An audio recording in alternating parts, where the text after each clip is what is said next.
Welcome to the Andy Beshear Podcast. This week, I'm sitting down with leaders who are on the front lines of some of the most important battles going on in our country.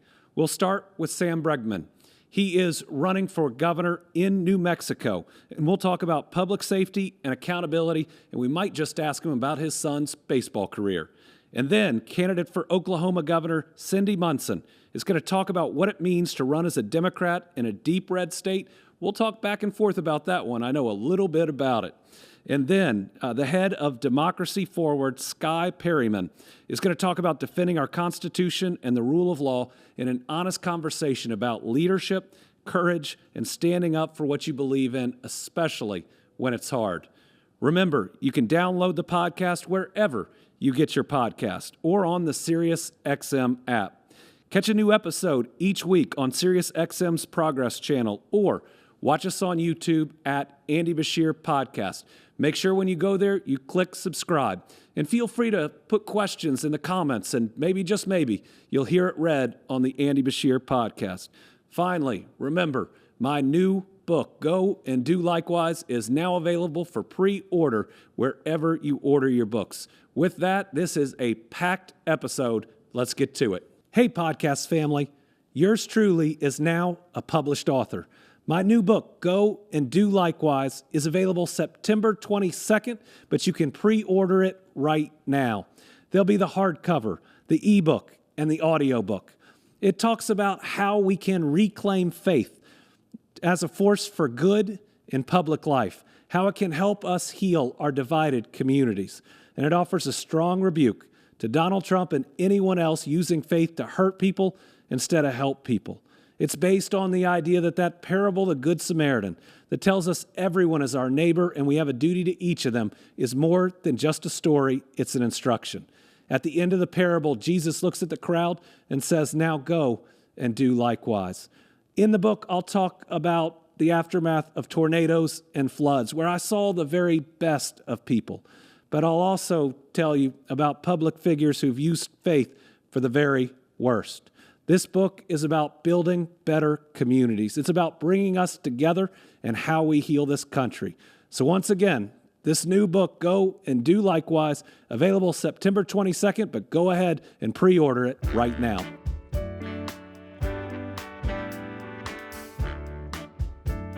Our guest on this week's episode of the Andy Beshear Podcast is Representative Cindy Munson. The daughter of a Vietnam War veteran and a South Korean immigrant, Cindy grew up in Lawton. Cindy and her younger sister were raised by their single father, who worked multiple jobs while serving in the U.S. Army.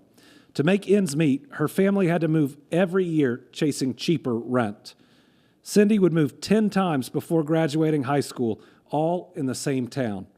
After graduating from high school, Cindy attended the University of Central Oklahoma and became the first person in her family to graduate from college, only because of the Oklahoma's Promise Scholarship Program, which provides free in-state college tuition to low-income families. Cindy then spent over a decade working in the nonprofit community. Elected to the Oklahoma House of Representatives in 2015, Cindy became the first Asian American woman elected to the Oklahoma legislature. As the Democratic leader, she led the bipartisan effort to repeal the state sales tax on groceries, providing tax relief to everyday Oklahomans, and she fought for increased funding for public schools and stood up to insurance companies and more. Now she is the Democratic candidate for governor. Cindy, welcome to the podcast. Hi, Governor Beshear. Thank you so much for having me. Glad to be here. Well, we're excited to have you on. I want to start with how probably the rest of the country and our listeners view Oklahoma. They likely view it as red, just like they view Kentucky. Some might say, can a Democrat win in Oklahoma? I think that answer is yes. How are you going to prove me right? Yeah, great question. And of course, what you've been able to accomplish is certainly what inspires us and continues to motivate us as we work towards Election Day this year. I tell people all the time that Oklahoma is not a red state. It is a gerrymandered state. our district lines are favoring the Republican Party right now. It is not favoring everyday Oklahomans. Just 2 governors ago, we had a Democratic governor. And when Governor Brad Henry was governor, I was in high school and early college, and Oklahoma was ranked 17th in the nation for quality of public education. There was a more balanced state legislature, and now, with Republicans being in control for nearly 2 decades, we're at the very bottom for education, near the bottom for health care.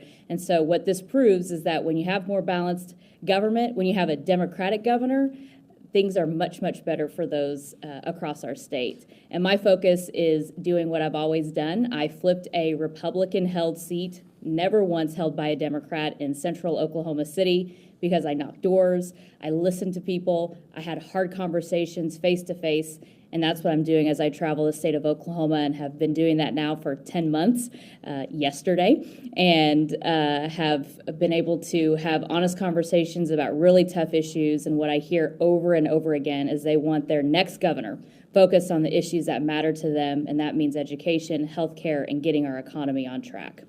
Yeah, I think that those are the issues that our American families are crying out for us to address, and to try to address them together. Your background, you understand struggling Americans and struggling American families. How does that help you relate as you're on the campaign trail? Yeah, the 10 plus years that I've been in the legislature, something that I think has always helped me and has guided me is my authenticity and knowing about what everyday people are going through, and that's because of my own lived experience. I understand what children who are in families right now where parents are working multiple jobs, trying to keep a roof over their head, sending their kids to school, and figuring out and making hard decisions for their families in a place where, quite frankly, those who have held the most power in our state haven't made those decisions easy. And then being a young professional living in Oklahoma and now being in the legislature, knowing how to balance your budget when you're not making enough to stretch that dollar to pay for things that are constantly rising, like rent, home insurance, utilities, groceries. All of us, you all understand this. I believe your listeners understand this. These are everyday problems. And when you understand those problems, you actually have the urgency to try to solve them. Many times, those who are in power in Oklahoma are way too focused on these wedge issues that divide us and keep us at each other's throats versus on working on real problems. And I think it's because they're so disconnected from their constituents. They're disconnected from everyday people because they don't have to spend a lot of time talking to them and earning their vote. And I know what that's like. So both in my own lived experience growing up, living in Oklahoma as an adult, and then serving in the legislature, taking time to get to know people that I serve and bringing those challenges that they have to the Capitol and trying to solve them. Cindy, this is John Rabinowitz. It's such a pleasure to meet you. You have such a great story. Andy and I were talking about your background. We've interviewed a lot of people running for governor across the country, and affordability comes up time and time again. What would you tell a young couple that's looking for their first home or trying to afford rent? If you were the governor, how could you help them? Yeah, well, first, I think the main thing that we have to focus on for young families, yes, affordability for homes, but schools. That's actually what I hear about more and more every day. And in my own district, or people who have left the state of Oklahoma, they are trying to figure out where to live in this state based on what schools are offering and what schools are well-resourced and where are the outcomes, where they're achieving the outcomes that they want their children to achieve. And so I think first and foremost, in order for us to get to actually address affordability, we have to improve public education. Because affordability in Oklahoma really means we need to bring jobs that create a better life and quality of life for families. We don't have enough jobs that pay high wages and give good benefits. Our minimum wage is still stuck at $7.25 an hour. I've been working hard to try to raise the minimum wage to $15 an hour through the legislature, and it's been very, very difficult with Republicans in full control of our state government. And so what I would tell a family is, first I would tell them I understand how difficult it is. I have a 7-year-old nephew who's in 2nd grade, and my sister and my brother-in-law, they rent their home. They save every month in order to buy a new home. They want to buy a home. They want to be homeowners. but it's incredibly difficult. And when you hear these stories, when I hear these stories over and over again, affordability is really that we are not making enough wages. Our wages are not high enough. Paychecks aren't being stretched. They can't stretch them any further. They don't keep up with rising costs. And so it's really bringing opportunities here to put more money into the pockets of everyday Oklahomans. You're listening to the Andy Beshear Podcast. Our guest this week is Representative Cindy Munson. Cindy, you were in the nonprofit world, which are the do-gooders that are out there trying to improve and save the world. When was the moment you said, I've got to run for office? Well, I started getting involved in the nonprofit world when I was a senior in college. I was a volunteer for the Girl Scouts, a local council here in Oklahoma City, and I was working with young women who were in and out of our juvenile system. Many of them were facing challenges like poverty. They were teen mothers. They had mothers or grandmothers or people in their family who had been incarcerated. So they were facing generational incarceration. In Oklahoma, we have the highest rates of incarceration, specifically for women in our state. And so I realized that this was the area that I really wanted to work in. I wanted to help women and girls. Even though I had always liked politics and public service, the nonprofit world helped me to see that we could focus on one mission. We could focus on addressing an issue without worrying about whether we were liberal or conservative, Democrat or Republican, whether we agreed on politics. But if we agreed on improving the lives of girls, then we were doing the right thing. So I went to graduate school so I could work in the nonprofit world. I came back home. I wanted to come home and I wanted to address the statistics that women and girls face. So I've worked all across the state of Oklahoma, specifically in western Oklahoma. We covered 39 counties. And as I was working in these programs, I saw what was happening in our school system. I saw what was happening in our juvenile system, how incarceration was breaking up families. And I had young women in the juvenile system who said, when I asked, what do you want to do when you grow up? And they said, I want to go to Mabel Bassett. I want to go to Eddie Warrior. These are our two women's facilities, adult women's facilities. Wow. And I asked, why in the world would you want to go there? And they said, because I want to be reconnected with my mom. I want to be reconnected with my aunt or my grandmother. And so that really opened my eyes to bringing other opportunities. We're not investing in people. We're not investing in young women, especially young women and kids in general who are facing some of the toughest challenges that they did not ask for. And I saw a lot of myself in them. I could have gone all different routes. You talked about my background. I was raised by a single dad. We had a lot of financial challenges. Being a single parent is not easy to two children.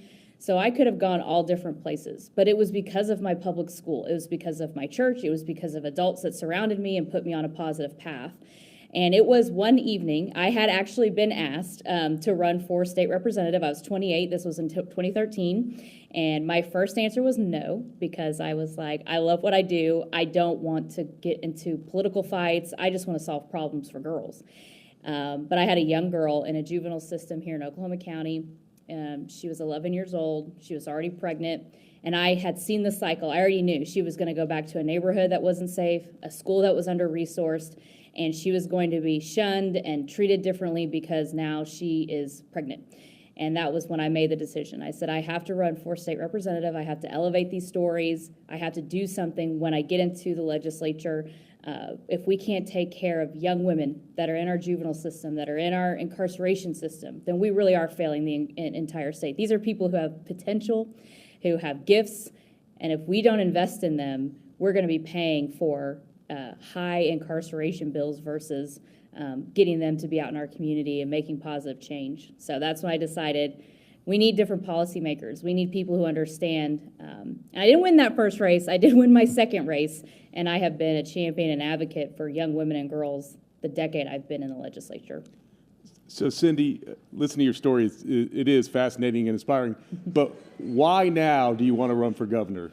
We talk a lot about with our, I'm stealing your line, like the why, right? But the why, yes. Yes. Why is the timing right now to run for this office? Yeah. I think right now we are in a very interesting place in our country and in our state where things are really, really challenging. And I think when we get to this point in our own lives, as a community, I say this all the time as I travel the state, as I speak to people, the teeny tiny silver lining is that people are waking up. They're realizing they can't sit on the sideline. They're realizing they have to get involved. They have to be a part of positive change. And so I really feel energy. You see it across the country. We see these wins for Democrats in unlikely places where Trump won big time and Democrats are either overperforming and not quite getting there, or they are winning and overperforming in their wins. And we've seen that even here in Oklahoma and, of course, south of us in Texas. And so I feel the momentum. I think as a state in Oklahoma, we can't be ranked 50th in the country for public education anymore. It's unacceptable. We need a leader who says it's unacceptable, and here's a vision to fix it. 47th in healthcare. You travel across the state of Oklahoma. We just expanded Medicaid, by the way, in 2020 by initiative petition. The people, Oklahomans, expanded Medicaid in Oklahoma and said, bring our federal dollars back to Oklahoma so we can keep our hospitals open, we can provide services for people, and our rural communities can actually prosper. And in Oklahoma, nearly 50% of working families are working multiple jobs and they cannot make ends meet. It's unacceptable. And I don't hear from anybody, those who have the most power, and those are Republicans right now in Oklahoma. For nearly 20 years, 2 decades, they've been in power, and this is where we're at. So I decided I have the lived experience. I know what this means. I know how to put up a fight in a campaign. I know what it takes to raise money, to get out there and talk to voters, to connect with people. And so I made that decision almost a year ago to run. And I just think we're at a critical point right now in our state that it's unacceptable. We can't accept any more of this divisive stuff, the things that, again, keep us at each other's throats. We're talking about issues that are not real issues. They're manufactured in our state and not actually solving real problems. I've been living and working under Republican control for over a decade in the legislature, and I know better than any of them what it's like to work in a bipartisan way, build relationships to get things done. Being in the super minority and still getting bills signed by Republican governors, both Governor Stitt and Governor Fallin, means that I can do the work. I can find common ground. Anybody on the other side, Republicans that are running, whoever my opponent ends up being, there's like 8 or 9 of them fighting it out right now. They have no idea what it's like to have discussions, negotiate, compromise to solve problems and to accomplish your goals. I think it's also important, and I believe you're saying this in your answer, to have a governor that will stand up for their state no matter what, that they'll put the state first, regardless of their party and regardless of the president's party. Mm-hmm. And what I'm seeing right now is legislation or actions that are going to hurt rural America or are currently hurting rural America. At least in Kentucky, tariffs are hitting us hard. They're raising costs for our people. The big, ugly bill is just going to decimate rural health care. Talk about how you as governor, regardless of who the president is or would be, would always be standing up for your people. Mm-hmm. You are absolutely right. And I hear it over and over again. And look, Trump did. He won all 77 counties in Oklahoma. But I remind people, not everybody in Oklahoma voted for him. And people know the difference between the president and a governor. And they want a governor who's focused on the state. It doesn't matter who they voted for mm-hmm. president. They want to know that you understand the everyday issues that they're facing, and you're going to solve the problem that a governor can solve. And a governor can solve problems around public schools. A governor can solve problems around health care. Now, we're running up in a real challenge with the Medicaid changes and the Medicaid cuts. Oklahoma, within a decade, we're going to lose $6 billion. We have hospitals that were already at the brink of closing. And that reality is happening more and more every day. I was in southeastern Oklahoma a few weeks ago, one of the poorest counties in Oklahoma, touching right there near Louisiana. Women in southeastern Oklahoma don't have access to OB care. Mm-hmm. That's unacceptable. When you hear people's stories, when you hear the challenges that they're facing, how could you not? I tell people all the time that the hardest part of campaigning and being out there and hearing people's stories, and I'm so grateful because people are so vulnerable with me. They share their deepest challenges, their deepest fears, and of course their greatest hopes. But there's nothing I want more than to help and change this for them, knowing that I would have the power to do it. I see Oklahomans all across the state who stand up for each other. They stand up for their neighbors. They're figuring out ways to solve problems. but they need a governor who's going to support them and who's going to help them do that. They can't do it on their own. And I truly believe Oklahomans are done with a governor who is bending and pandering to get the attention of the president. That's not what they're elected for. A governor's elected to solve problems for them. And most Americans don't realize right now that because of a Supreme Court ruling that makes nationwide injunctions tougher to get, there is a difference in between our states about who's getting what funding. You know, the president tried to unlawfully stop funding for building resiliently after natural disasters, for AmeriCorps, and in places that have a Democratic governor or attorney general, or one just willing to stand up for their state. They've sued and that money is flowing. But in states that they haven't, in states that governors weren't willing to put their state first, they don't get that same funding. They're not getting the dollars for the warning systems for flooding. They're not getting the dollars for those extra people in the school system to try to help it out. Tell us a little bit about what your day one agenda would look like. Yeah. What you're elevating is very unfortunate. It's not leadership, and it's very sad where we are as a country with this president and in how he's treating Americans. But for me, day one is setting out a vision on investments. In Oklahoma, we can get out of 50th in the nation for public education if we would just put our tax dollars towards public education. Republicans are really stuck on using our public dollars and putting it in private schools. I say repeal those programs, bring those dollars back to state government, and let's put those and infuse those into our public schools. We're going to increase teacher pay. And I know that these are things that a Democratic governor, Republican legislature, because that is the reality of what I will be working in. I'm not delusional. I tell people this all the time. I understand it completely. Yeah, you get You've it. lived that, And again, you have set an example for us. And what you do is you find common ground. And I know they're for this because they've got bills out there active right now. We're week 3 into the legislature. They talk about it wherever they go. I'm in their communities. I hear what their constituents are talking about. And when I become governor, they will be shared constituents. And so I will sit down, have a conversation, and say, what can we do to make this happen? We can make it happen. The wealthiest Oklahomans, the biggest corporations in this state have gotten tax cut after tax cut after tax cut.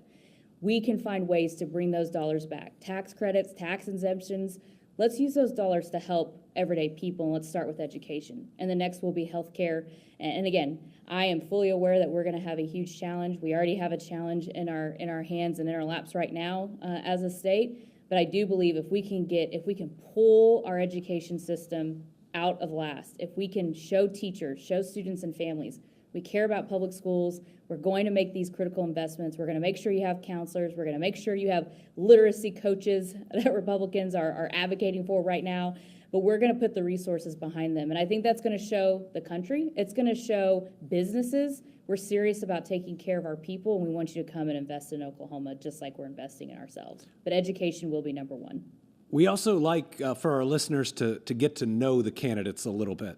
So in the toughest question that I will ask you during this entire interview, what's your NBA team? Well, go Thunder, of course. OKC. And I'm the and why proud are you saying representative. that, Andy? I'm the proud representative of Sam Presti and SGA. They are my constituents. Of course, SGA went to college where? Oh gosh, did he go to the University of Kentucky? The University of Kentucky. You knew you had there to you go. brag about it a little. I can't believe you're not wearing shoes. We were going to get that in at some point. Oh, and also I should have told you my dad's from Cincinnati, so we're big. You know, I've been to Cincinnati, Northern Kentucky, quite a bit. There we go. Points for Northern Kentucky in that part. What's your favorite type of restaurant? Oh, my favorite restaurant. I like Mexican food. My favorite is a restaurant in Lawton, Oklahoma called Solace's, and it's so good. The meat is like cooked in vinegar, and there's like this gooey cheese, and you put a bunch of cheddar cheese on it. And I have campaign staff who are not from the state, and they've been to my hometown multiple times. They have not been able to eat anywhere else other than Solace's. So give me chips, queso, salsa, and a Dr. Pepper. Let's say your campaign staff stops doing their job and gives you one full day off. What are you going to do with it? Oh, gosh. Ooh, days off are really hard for me. I like being outdoors. I like being outside. I like hiking and walking. I have made walking a more serious habit over the last year. So anything I can do outside, get sunshine, fresh air, that's what I'm trying to do. What's something about Oklahoma that you don't think the rest of the country knows that they ought to come see and do? Yeah. Oklahoma is not as flat as you think. We have a very diverse terrain and ecosystem depending on where you are in the state. If you're in the Panhandle, of course, it's flatter, it's dustier, it's windier. You go into southeastern Oklahoma, it is lush with lots of trees, lots of green. It's called green country. If you go into eastern Oklahoma, you will hear eastern Oklahomans say green country. And then if you go into my part of the state where I grew up in southwestern Oklahoma, there is a wildlife refuge, the Wichita Mountains, where buffalo roam freely. And cool. there's a mountain you can hike, and it's really, really beautiful. If you live in Oklahoma, is it a requirement to insult Texas at least once a day? Oh, absolutely. And what's funny, we do this at the Capitol every day, and so the way that, we're kind of snarky to the Republicans is we say, do we want to follow the footsteps on their terrible policies? Do we want to follow the footsteps of Texas? I thought we hate Texas, horns down all the time. But we are not Texas fans in Oklahoma. It's also good if you don't send your National Guard to another state where the governor has said no to them. Yes. We like to ask everybody, what's your secret superpower? That thing that you're really good at that people might not know. Yeah. Okay. I am a regular listener of your podcast, so I have been waiting for this question. So you've been ready. I have been ready. My superpower that most people probably don't realize, because I tell people all the time I don't cook, and I really don't, but I can make tableside guacamole like nobody's business. And I'm going to explain how this also works hand in hand and in conjunction with public service and politics. So when I was in college, I worked for a little Mexican restaurant called El Chico, and one of our top appetizers was tableside guacamole. And I remember when I was being trained, they're like, you're going to have to make this while you're talking to customers, like bring all the ingredients out, you make it in front of them. And I was like, okay, I guess we're going to do this. But what I loved about serving tables, it reminds me of door knocking. And you just never know who's going to be at your table. But you serve and you provide the best service that you can. You want them to have the best product. You want to pay attention and listen to what they want in that product. And so I, over the years that I worked at El Chico, put the avocados in, put the spices in, tomatoes, jalapenos, cilantro, lime, but kept out what they didn't want, added in extra things if they wanted it. And I think it teaches you a lot about paying attention and doing what's best. And sometimes you're in the limelight. You're right there in the public. They're watching you, and there's a lot of pressure. But if you can keep it together and continue to listen, you can give the best guacamole or the best. Listen, that's a tremendous state superpower. Government. That is a tremendous and superpower. it is often requested by my friends that I bring the guacamole, partly because it's the best thing, the only good thing that I can make. But I am pretty good at it. Tell our listeners outside of Oklahoma why they ought to be interested in the governor's race. Yeah.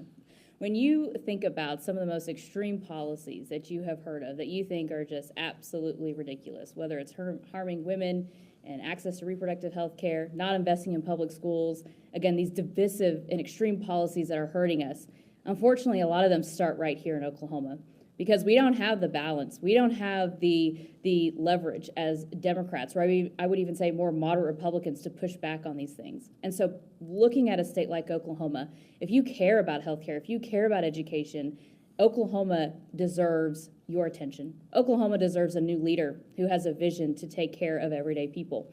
And so investing, if you want to come down to Oklahoma and knock some doors, we would love to have you. But this is the place that if we can turn Oklahoma, if we can flip this governor's race from Republican to Democrat and put in a leader who understands everyday people and who wants to solve problems, we can do this everywhere and everywhere. We can make it happen in Oklahoma. So do not give up on us. And just to give people a little more motivation, 2026, we need a lot of great governors. But if we want to change the map for 2028, it's about electing new governors in 2026. Absolutely. Tell our listeners how to follow your campaign. Yeah, you can follow me on social media, on TikTok, Blue Sky, Twitter or X, whatever you're calling it, Facebook, Threads, all, but the handle is Cindy Munson, OK. That's CYNDIMUNSON, OK. And you can also go to my website, cindymunson.com, and find more information about me, find ways to donate. Again, sign up to volunteer, come travel to the great state of Oklahoma, and help me earn those votes that I need to win in November. Democratic candidate for governor of Oklahoma and regular Andy Beshear Podcast listener, Cindy Munson. That makes you one of our favorite candidates. Amen. Awesome. Good luck. I love it. Thanks for being on. Thank you so much.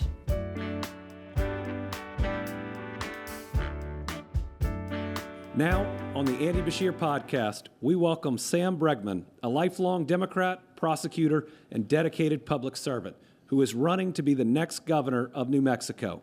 He believes his state can and must be safer, stronger, and more prosperous for every family.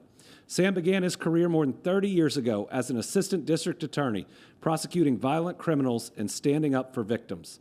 On the Albuquerque City Council, he championed the Sexual Assault Nurse Examiner program for survivors and introduced the state's first hate crime ordinance. He later built a successful legal practice advocating for victims of malpractice and served as the deputy state auditor and chair of the Crime Analysis and Policy Partnership. Appointed county, no, you're going to have to pronounce that for me. Bernalillo. Bernalillo. Okay. Are you going to be able to edit that in? Yeah. Appointed Bernalillo County District Attorney in 2023 and elected in 2024. Sam has taken on violent gangs, cracked down on youth gun crime, enforced zero tolerance for guns in school, invested in mental health and addiction treatment. Sam, that is quite the bio. Welcome to the podcast. Oh, it's great to be here, Governor. Thank you so very, very much. Being a prosecutor and me being a former prosecutor, I know that you are watching the tactics of ICE in Minnesota and elsewhere very closely. Give us your thoughts. Well, I think I'm horrified, like the entire country is, about what's going on, what we're seeing up in Minnesota, across this country. It's unacceptable. No one should be above the law. Everybody must obey the law. And what we're seeing is unconstitutional at a minimum. When we're talking about people knocking down doors without judicial warrants, it's extremely concerning. And I've been very clear. I sent a letter here to ICE, to their regional office here, that we're not going to put up with it here. If not only you violate someone's constitutional rights, but if you violate our state statutes, we're going to hold everybody accountable under the law, including ICE agents if necessary. So as AG, I worked with state, local, and federal agencies, and I have never seen the type of aggressive tactics, the level of aggressiveness in dealing with the public. Do you think it's an issue of training, or do you think that this is culture being pushed down by their leadership, who will call someone a domestic terrorist that has an interaction with ICE but before they even know what happened? I think it's both.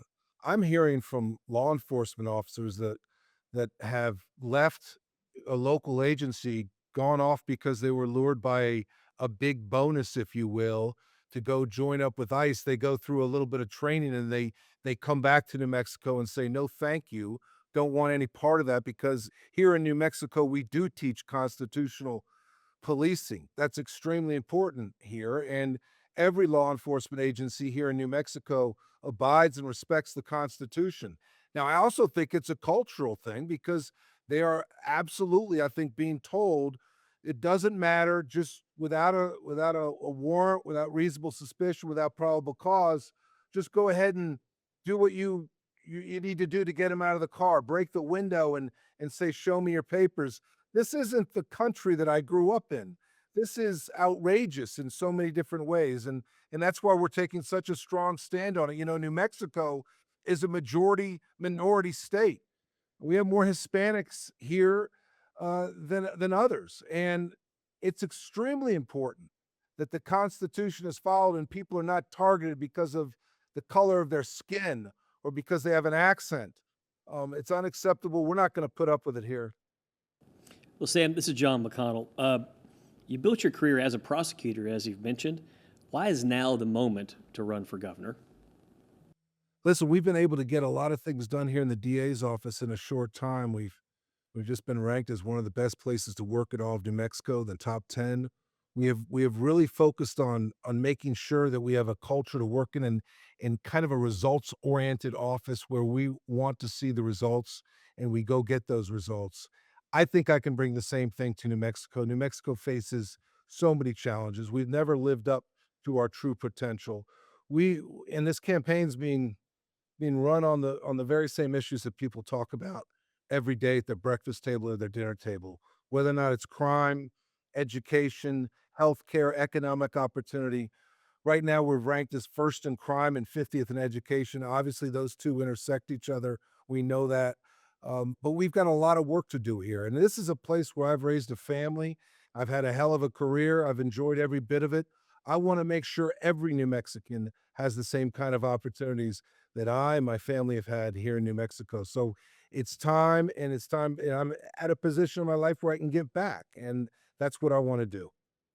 Well, see, you bring up another point talking about affordability, something everyone's struggling with. And as you've gone across the state, what are your plans to help the citizens? Listen, I know from personal life experience that the pathway to the middle class is home ownership, for example. And we have folks who are paying $1,500, $2,000 a month for rent if they can't afford the down payment on their first home. And so they're stuck in that apartment with their family. People that need that apartment can't move in because there's not enough availability of apartments. We have a housing plan that I've put forth that is going to be able to give an opportunity for people to get down payment assistance. These are the kinds of things I think that we have to focus on to be able to work with affordable housing developers, apartments, all of these things we need a lot more of in New Mexico. And I know that it's something that New Mexico, oftentimes people think of New Mexico as a poor state. And individually, salary-wise, I think that's correct. We don't get paid the wages in New Mexico that people work so hard and rightfully deserve. But we are not a poor state. We have $65 billion of wealth funds that most states would be very jealous of. We're the second largest wealth fund state in the entire country. We have the opportunity to do things to make sure that our people have a better opportunity. And it's expensive out there. People are suffering. As I travel this state, I hear it from everybody, whether or not it's the cost of groceries or housing or making sure we keep electric rates, for example, at an affordable level. And that's something that we should be easily able to do here in New Mexico because we are such a energy producing state. We should have no problem doing that. So there's a lot of issues. Affordability is obviously one of the big ones, and it's what when I talk about economic opportunity and development, that's obviously included in that. You mentioned expensive electric bills. One of our listeners wanted us to ask and put it in the comments. So listeners, please hit those comments. Wanted to hear from our guests on data centers. It's a hot issue. There is concern about whether it could raise electric bills. I think a lot of that is the approach that a governor takes. Absolutely. And we want to make sure that first and foremost that the existing citizens of New Mexico don't have electric rates that are going through the roof, and certainly not because of something like a new data center or an AI center, or the technology of the future, if you will, because of the huge demands it does have on energy. But we're in a very unique place in New Mexico. Not only are we the second largest producer of oil and gas in the country, but we have as much wind and solar as anybody out there. We have a capacity issue in that we don't have the capacity yet to hold all that electricity, and we also have a transmission issue. But I think we're very capable of walking and chewing gum at the same time. I think we can do both these things, and I think we can do them well. I think we can continue to have economic development, such as data centers, but we can also make sure the prices are not going up for the people of New Mexico when it comes to their electric bills. I think we can do both, and we need to continue to increase the number of jobs. We need to have a sign on the side of this state that says we're open for business. And I think that those things are all achievable if we have the right leadership. So you mentioned your family, and I can't help it. Our listeners know that I am a baseball dad. Very proud of Will. I'm also an equestrian dad. Very proud of my daughter Lila and her horse Seamus. You know a little bit about being a baseball dad. Tell our listeners about your son Alex, because he's pretty good. Governor, thank you for that. Let's talk about a softball question, if you will. No, listen, I'm very proud, though. I have three wonderful children. My oldest is Alex Bregman. He was the third baseman for the Houston Astros. He's won 2 World Series, has been a 3-time MLB All-Star, if you will. He's He played last year for the Red Sox and just signed in free agency a 5-year deal with the Chicago Cubs. Obviously, he's a good New Mexico kid, and he's made it on the big stage, and we're all very, very proud of him here in New Mexico. Obviously, I am. But I remember when he was 16 years old, like your son. I remember what it was like, all that travel ball. I remember going to all those ball games and being more nervous about a single at bat that he might be facing in a big game than I would ever be in a courtroom about any case I might have been trying. So I do remember those days and cherish those days.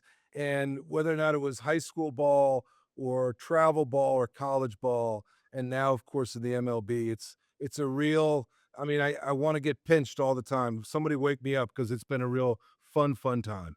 There's also all the showcases to go in front and be in front of these college coaches. But the thing they don't tell you is you got to pay for each one. Like, you need the major league contract ahead of time just to be able to pay for the opportunities of exposure. Governor, it's a fortune, isn't it? It's a fortune to take them on tour around for us, it's around the entire Southwest. But I remember going to Perfect Game in Florida, for example. I've been all over the whole country doing exactly what you're experiencing yourself. So tell our listeners who are outside of New Mexico why they should be watching this race and why they should support you. Listen, New Mexico is a real gem out there. For those of you that have not been to Santa Fe or Albuquerque, I encourage you to come out and see us, because we have the best food, the best weather, and the best people in the whole world out here. It is a great place. But New Mexico is also a leading energy state in every capacity, in every way. We are also a state with tremendous amount of brain power, whether it's Los Alamos National Labs, Sandia National Labs, New Mexico Tech. We have so much going for us. We're in a perfect position, not only to continue a push towards renewable energies, but also a perfect position to have all the foundation in place for the next high-tech economy that I think this entire country and world, for that matter, is going to experience. So New Mexico is really a place on the rise. I'm really excited about the future of New Mexico. We like to ask our guests about the why. You know, not just what they want to do, but why they're in this. What pushed you to become a prosecutor? What's pushing you to run for governor? What guides you in your life? So what is your why? So for much of my life, I mean, obviously my entire adult life, I've been an attorney here in New Mexico. I'm a rule of law kind of guy. I believe in the law. And I have been a prosecutor all this time, and I've been able to, because I've been a lawyer, I've been able to help people. I've always stood up for the little guy, whether or not it's someone who is injured to no fault of their own, or wrongfully terminated, or wrongfully accused when I was doing private defense work. But also now I have the opportunity to help the entire community when it comes to prosecuting crime and putting violent people away, because we can't have violence in our community, and we've had too much of a crime problem in the past. We're starting to get a handle on that. But why I do this is because I want New Mexicans to have this very same opportunities and be able to have the same opportunities of success that I've had in New Mexico. That New Mexico has blessed me with so many opportunities, not only just career-wise, but to raise a wonderful family and enjoy the amazing outdoors. This is a very special place, and I want to make sure we continue to have the special opportunities for everyone. And I'm driven to do that. I don't need this job. I want this job because I want to make a difference. And I think we're going to be able to pull this off and make a difference. And I'm really excited about the future of New Mexico. We also ask our guests about their secret superpower, something that you are really good at that no one knows, and you can't use the fact that you're probably the best baseball dad, given the outcome. So I can't mention the fact that my 3-year-old grandson, Alex's son, also has the best baseball swing in the entire country for any 3-year-old out there right now. That's not cool. He has better professional help, to be fair. Well, I've told Alex, don't mess with my grandson's swing. I've got a proven track record of having a big leaguer in the family, and you don't, son. So let me work on that. No, listen, what's my superpower is really my family. To be very frank with you, I've been married to the same wonderful woman for 37 years. And my 3 kids and my 4 grandkids now, I cherish, and they give me the the strength every morning to get up and try and change this wonderful state for the better. So I think that's my superpower. How can our listeners follow your campaign and get involved? So please, this is a people-powered campaign. Our website is Bregman, FORNM.com. Please reach out, sign up as a volunteer for people in New Mexico. Obviously, anybody in the country can donate. There's a donate button on that. We need to make sure this wonderful state stays blue, and we have strong leadership that actually gets some results done and is willing at every single opportunity to stand up against Donald Trump and the chaos that's coming out of Washington. When you have a free day or a free night, what do you and your family like to do? Well, obviously, if it's a free night, we're probably watching baseball. This year it'll be watching the Cubs. But when I have free time, which isn't a lot lately, but I continue to try and strive towards getting a free day every now and then. I have a couple of quarter horses that I like to get on and go ride out in the middle of nowhere and then really let the world go away for a little bit of time. And I love riding horses. I've done it my entire adult life. I really do enjoy that. But hanging out with the family and watching baseball or watching the horses run, those are all fun things. I think we've identified another secret superpower because my first job was mucking stalls. And if you can muck a stall, you can handle politics. Absolutely, because there's a lot of BS you put on a wheelbarrow, and then you have to put up with all the BS in politics as well, right?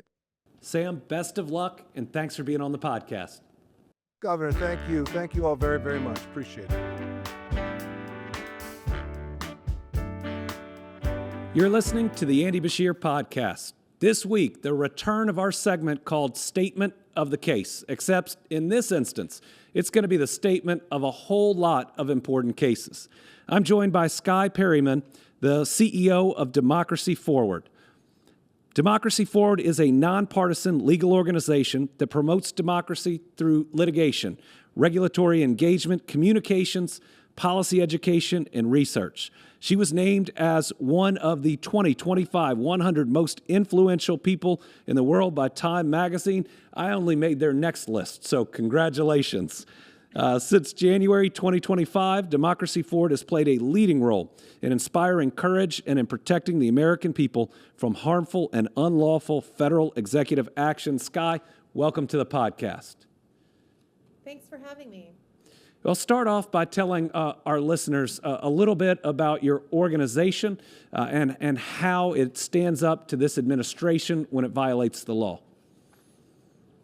Well, we are motivated by the ability to protect the American people and to promote democracy. And we know that one of the main powers that people in this country have is the ability to have their rights that the Constitution protects and to go to court if the government violates their rights. And so at Democracy Forward, we have been quite busy because this federal government, led by President Trump and Vice President Vance, have been violating people's rights every day. And so we have been in court every day. We represent all of our clients free of charge. And our goal is simple. It's to make sure that people and communities in this country are protected during this difficult time. So as governor, I've joined with AGs of other states on a number of important actions that you've also been a part of. One of the ones I'm most grateful for your service is the SNAP case, that in the government shutdown, Donald Trump became the first president to ever refuse to fund food assistance for people going hungry in the United States. Tell our listeners a little bit about that case. Well, thank you so much, Governor, for being part of that case. Just like you said, there are 42 million people in this country that rely on SNAP in order to be able to make ends meet and provide for their family. The majority of these folks are working people who need this extra assistance. And the president played politics with people's livelihoods and with their food benefits. And so we were able, and you all were able, in a coalition case that we all filed, to get into court and to stop that and to send a clear message that this president can't play politics with people's lives. The president fought tooth and nail and went all the way up to the Supreme Court to try to block the court orders that you all and that we were able to secure for people in this country. So that he could not feed people. It was so correct. It was so unlawful, but also so morally bankrupt. Yeah. And in that case, there were both the two actions going, but you're right. When he got the order that said you must fully fund SNAP, he appealed it to the First Circuit so that he could withhold that money, withhold those benefits, and people go hungry. Another area that I know the American people are worried about are the aggressive actions that are being taken by ICE. And I get questions saying, if they surge in Kentucky, how do you push back? Well, Democracy Forward has been on the front lines of that fight. Tell our listeners how you've taken ICE to court in numerous situations. Yeah, if they come to Kentucky, we'll be there with you, Governor, and we'll make sure we push back. So the administration is operating completely unlawfully. This is not an agenda about immigration enforcement at all. It is about cruelty and terror, and it's about the president trying to consolidate power. And so we have been in court across the country. We have sued and restored people's access to a lawyer that the federal government tried to take away. We have sued to block policies that ICE has been implementing that keep kids away from their family members. We actually just filed another suit today on this point. We have been, in court because ICE tried to keep members of Congress out of federal facilities, did not want members of Congress to see what they were doing. And so we've secured a court order there. And so our commitment to the American people is that we will go to court and make sure that their rights are protected when ICE or armed federal agents come, harm them in unlawful ways. Our listeners know that faith is very important to me. You have actually filed an action to try to prohibit ICE from walking on the grounds of or into houses of worship. Yes, it's really important to us too. So we have filed 2 court cases on behalf of coalitions of religious churches and houses of worship, including the Cooperative Baptist Fellowship, Quaker Meeting Houses, Sikh temples, and so many others. We have achieved court orders in both cases, keeping ICE out of these sacred spaces. They still continue to try to intimidate communities across the country, so we still have a lot more work to do.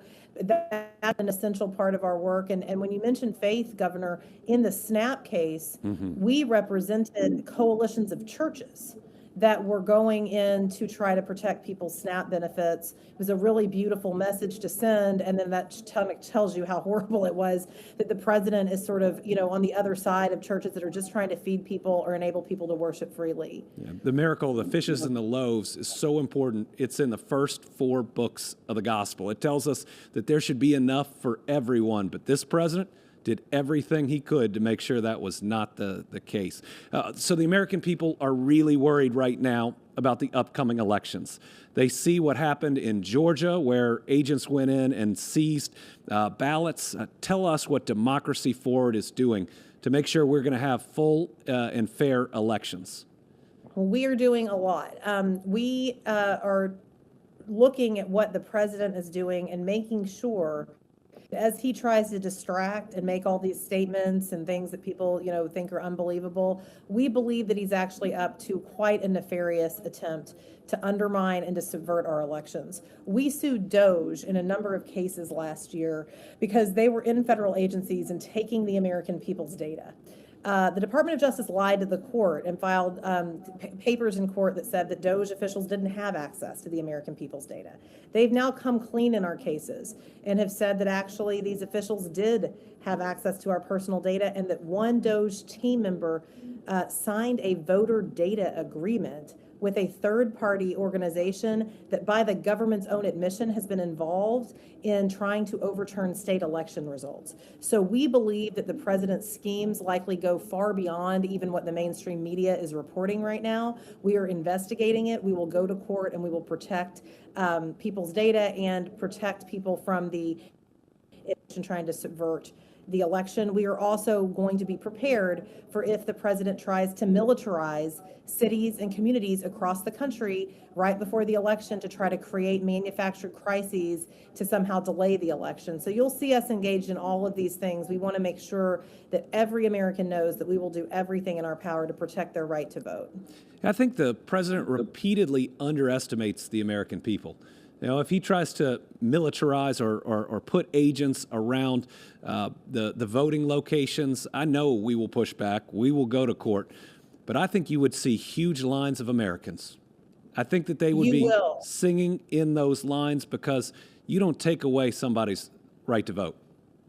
That's right. He underestimates the American people. Do you remember back in October when he came out with a bunch of statements at the White House and said that if people showed up to just peacefully march in the street with their families and say no kings, which seems to be an appropriate slogan for the country's 250th year, but he said that those people would be seen as un-Americans or as enemies of the state, tried to intimidate people. The American people showed up in the largest single mobilization of people in this country's history after those threats. And we saw people in the streets in Minneapolis taking care of their neighbors, businesses closing, doing everything they could. So we believe that too, that he really underestimates the power of the American people.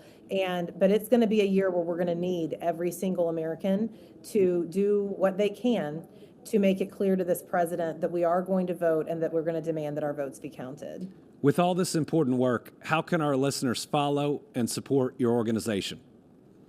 Well, we would love to have you follow us. So we're on all social media channels, Democracy Forward. If you go to our website, democracyforward.org, you can sign up for our newsletter. We do not spam you, I promise. We want to keep you updated. And if you click Get Involved, we have a number of things you can do in your own community, from hosting your neighbors to plan how to take action to staying engaged to signing pledges. We've got lots for folks to engage in. So democracyforward.org, sign up for our newsletter, follow us on social media. Skye, thanks for your important work. Thank you for protecting our people and stepping up to make sure we have fair elections. And most importantly, in this moment, thanks for joining the podcast. Thank you.